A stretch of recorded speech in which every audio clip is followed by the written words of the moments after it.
Hey guys, in this video I'll show you how to add a loading spinner in Base 44.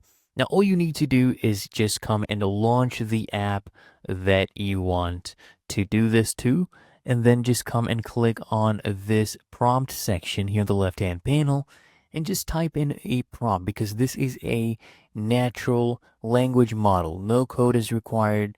There's no drag and drop feature or any elements that you can drag or buttons you can click. So all you need to do is just describe what you would like. So here I'm telling it that I would like it to show a loading spinner when the add task button is clicked.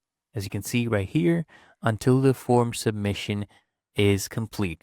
So I'll just enter this prompt and give it a few seconds to go ahead and make the changes, and then we'll test it out. Okay, it is just done. And now what we need to do is just go ahead and test this out. So it's refreshing the preview of the app. And then we just come here and type in, let's say, new task. And let's add some details, example, and type it in. Well, there you go. You saw that loading spinner when it was being submitted. It said adding, right?